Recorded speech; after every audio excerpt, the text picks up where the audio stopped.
Chair, Commissioner. It's a pleasure to have you here.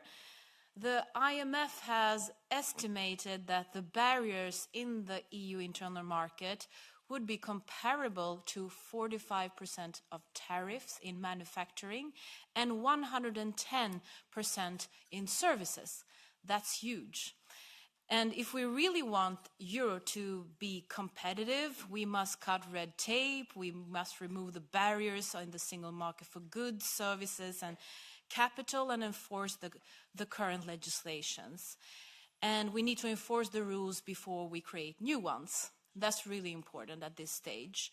We have very high expectations for this Commission to improve the business climate in Europe and to make EU a tech continent.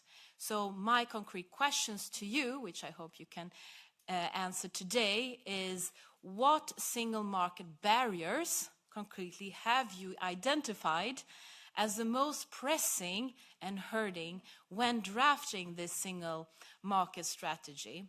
And secondly, how will you ensure that the single market strategy is not only a strategy in the end, but also will lead to concrete results on cutting bureaucracy and strengthening the competitiveness for European companies?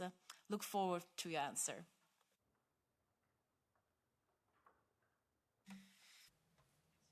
Thank you very much. Well, to be clear, we don't have anything we can communicate when it comes to identification of these barriers.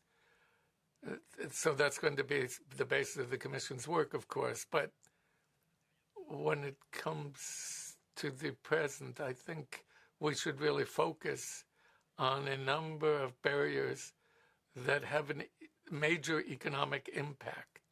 So there's a lot of things that are symbolic that have been mentioned when it comes to the functioning of the single market, but that don't impact our companies that much. So when it comes to our priorities, we want to tackle the barriers where for a lot of companies there'll be a significant improvement in terms of the economic impact.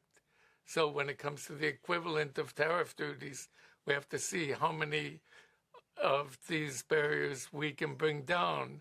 So when it comes to services and in particular goods, to significantly reduce the equivalent of tariffs.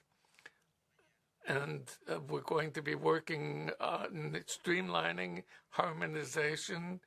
As said, what you mentioned, the 1 in, 27 outs, that's a good way forward when it comes to harmonizing the single market, be it for capital goods or services. And then more specifically, we're going to have issues when it comes to regulations in terms of labeling. They're too simplifying to boost the competitiveness of a number of companies, because at present, when it comes to labeling, here's a good example for you, depending on where it's being marketed. And we should change the rules and the logos here on these bottles, which is incredible considering it's a single market. So you could have a QR code or just something. How can we get rid of all this and make it easier for companies that are operating on different markets within Europe? So just the labeling itself, that's one thing. Then when it comes to your question, let me just mention, those are the principles and the way